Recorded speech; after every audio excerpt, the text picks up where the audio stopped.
and welcome to my channel. My name is Brianne Beebe. I am a high school math teacher, and for today's teacher chat, I'm going to share my master's experience. I've considered doing teacher chats about my college experiences and student teaching and everything, but I feel like for me it was so long ago now that it may not be relevant, but I did have a viewer request that I talk about my master's, so that's why I'm doing it today. So a couple of quick disclaimers.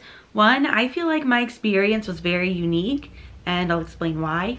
And two, I graduated with my master's almost 7 years ago now.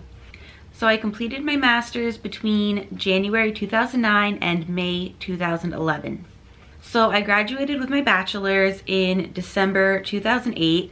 I thought that was gonna be the greatest thing ever because I finished early. So I was thinking I'm gonna have like a good semester of sub experience, possibly leave replacements, and then I'm going to get a job next year. The entire time I went through college, I had people telling me, you are going to have no problem finding a job. You're going to get snatched up so fast. You have nothing to worry about. You know, you're a female and you're teaching math and you're going to get your master's in technology. And all these teachers are preparing to retire. Like all the baby boomers are supposed to start retiring at that point. And then the recession hit. So all those people that were slated to retire at the end of that 2008-2009 school year held on a little bit longer because they felt that their pensions were no longer secure. And I did not end up getting a job until September 2012, and that's in the school where I'm currently working. So my original plan was to wait until I had a job before starting my master's, and that was just based on advice that I was given at the time.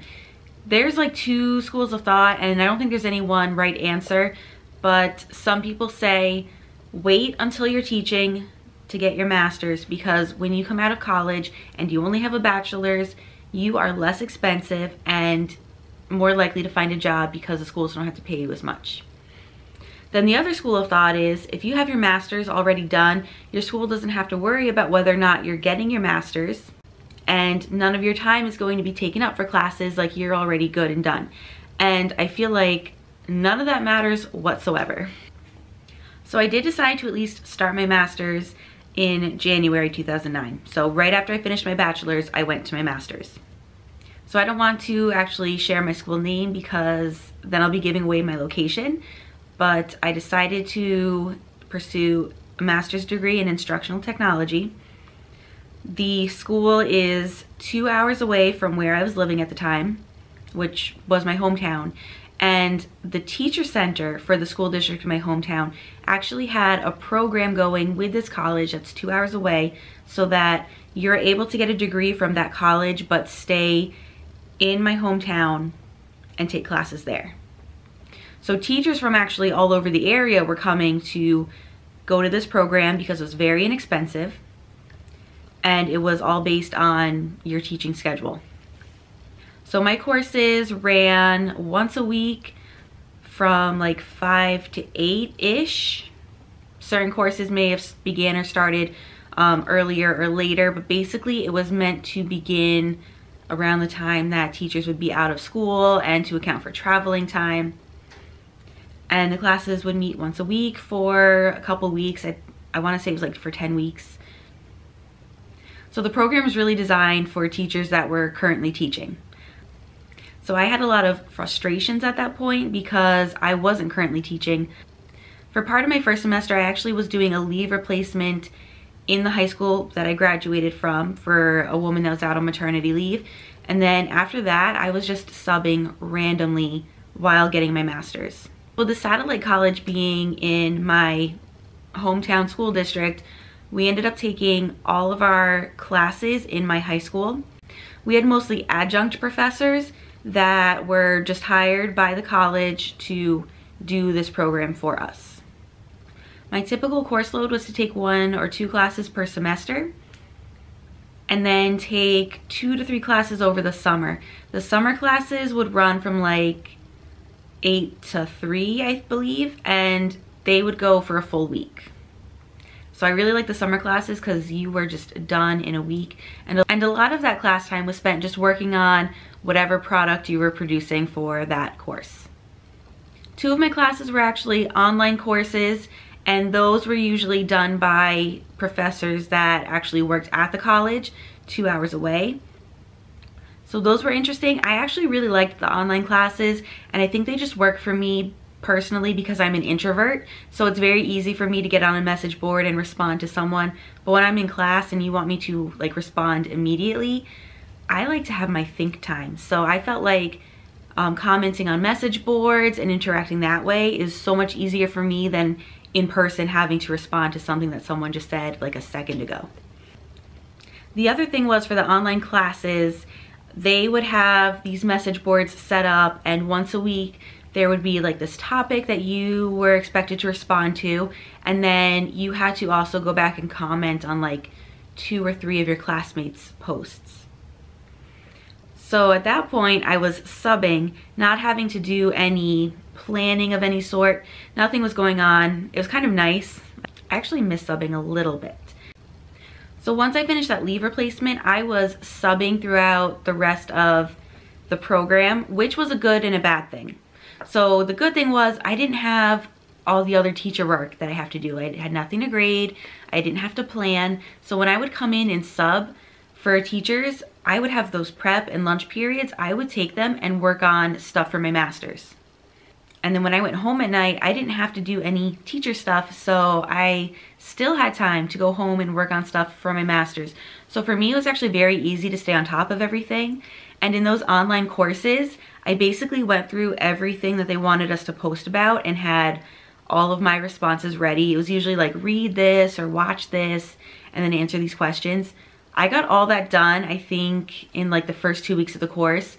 So I didn't have to go back and do that work throughout. I just had to go back and comment when people finally commented on it. The downside to subbing during my master's came about when I got to my last 2 courses. The last 2 courses are all about prepping and writing your thesis. For the teachers in the program that had their own classrooms, they actually had a very straightforward way to do their thesis. They basically chose some kind of technology to use, and they used it with one of their class periods, or maybe 2 of them, and then they had 1 or 2 other class periods where they didn't use the technology, and they basically compared the results and talked about how the technology helped or didn't help their students. I did not have a consistent classroom that I was able to do that with. So for me, I ended up having to write my thesis about online education, and I honestly don't even remember what my thesis was, which is really sad because I put so much time and energy into it. But it was something that I did just to get my master's. It wasn't something that I was very passionate about. I'd say overall my experience was good. It was quick, it was easy, it was inexpensive. I did not have to take out any loans whatsoever for my master's. Everything I was able to pay out of pocket from money I had left over from college, from like loans or scholarships, and then money that I got back in my taxes every year. And then I did have to borrow money at one point and then just like pay this person back. And then I think at the end they actually introduced a program where you could pay your tuition in like monthly installments. At times it was frustrating because we were working as a satellite campus, so there were certain things that we needed to get done or paperwork that needed to be filed, and it was always just difficult to do those things because we were never on campus, and we always had to go through this whole thing of, I'm in the program that's stationed here, and the secretary for the teacher center was basically our go-to person for everything. We were so grateful for her. She was incredible and very knowledgeable, and she took really good care of us. I don't remember much about my particular classes, which is a little bit frustrating. I know we did a lot of work that kind of produced things that we were able to use in the classroom, so that I found very useful because we were doing practical applications with everything. We had courses for the 4 core subjects, so there was a course dedicated to ELA, social studies, math, and science. ELA was, I think, the most frustrating course because we were working with this professor who would say these things and we would all kind of look at her like, what are you even talking about? And she would talk about these things for ELA. And I remember at one point we were talking about Socratic seminars, and she's like, so isn't this great? You can use this for any class you have.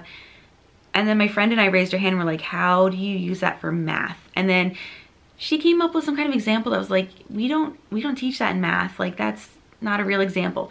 But she would say things that were just completely outlandish, that were like, what? That's not how things work, or that's not how things are done. We come to find out right before the class ends, she retired from the classroom like 12 years ago. And so much had changed in that period of time.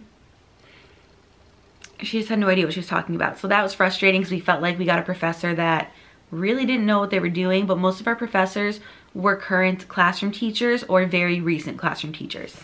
And then we had the couple professors that were actual professors at the college 2 hours away.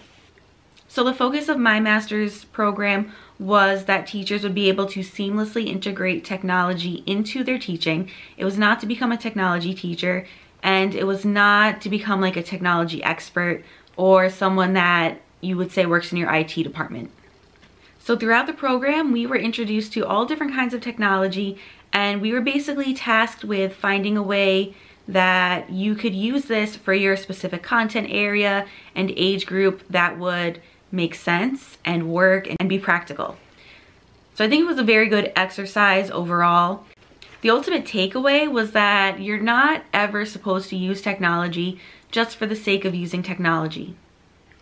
A lot of times technology becomes available and it becomes like this thing where everybody wants to use it, or you're getting a lot of pressure from administration to use this technology. But if it doesn't make sense for what you're teaching, if it doesn't fit, and if it's not enhancing your students' learning, don't use it.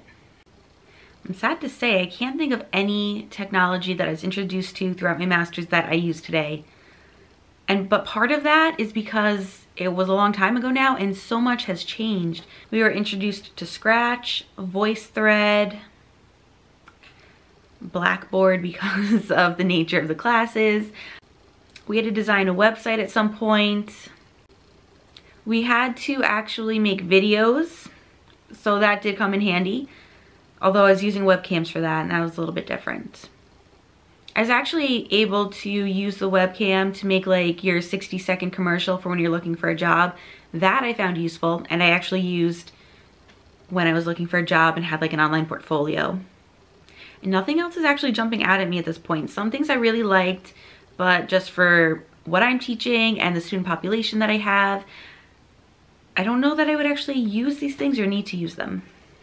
We were introduced to screencasting, and I liked screencasting. I tried to use screencasting recently for Plan With Me videos, and it did not come out well at all. So I might have to look into that again. Screencasting, I think, could be very useful if you wanted to create your own videos to help your students. So I hope this video was helpful, and I'm sorry if it wasn't, but at this point, I feel like there's a lot that I don't remember, and I would have to do a lot of digging through my old stuff to jog my memory. So if videos on my student teaching or college experience would be of interest to you, just let me know in the comments, and I'll try to make that happen. And as always, thank you for watching.